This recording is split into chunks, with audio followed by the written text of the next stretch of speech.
Yes, si Rey Abellana ay naging matinee idol noong dekada 80. Marami siyang naging pelikula na nakasama niya na isa dyan ang megastar na si Sharon Cuneta. At nakasama rin niya sa pelikula ang mga Regal Babies doon, kagaya ni na Maricel Soriano. Isa siya sa mga membro nga ng Regal Babies before at kilala siya sa kanyang mga papel sa pelikula at teleserye, lalo na sa mga dramang tumatak sa puso ng mga manonood.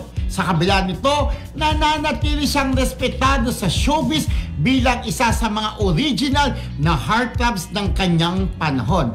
Kaya ang tanong natin kay Rey Abellana, kung di kaya siya artista, ano na siya? Roll BTR.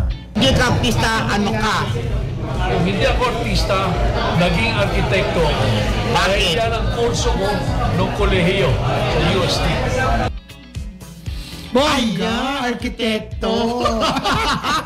So, sabay talaga. Parang sabi nagtapos siya ng architect sa UST, di ba? Ay, ang bongga ng kaibigan natin. Yes, dyan tayo paggawa ng bahay, di ba? Correct. Pero yun nga, hindi natupad yung pagiging architect niya dahil nga pinasok niya sa showbiz. Alam mo, BFF, in fairness po dyan, dati po pangalan Rey PJ Abellana, tinanggal na yung PJ. Ang gwapo niya during nung kanyang younger days, di ba?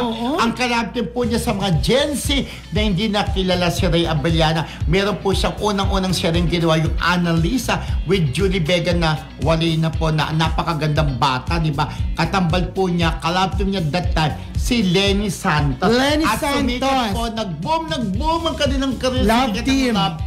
Ray PJ at saka ang tawag kay Lenny Santos, Arlene sa Annalisa. At saka gumawa rin sila ng pelikulang Iiyak Ka Rin, di ba? Iiyak Ka Rin sa ligaya at tuwa, pagbuhay ang inangkin, di ba't iiyak ka rin? Diba? Di ba yung theme song nun? Sa Tama Seiko Films, no, meron pang Seiko Films.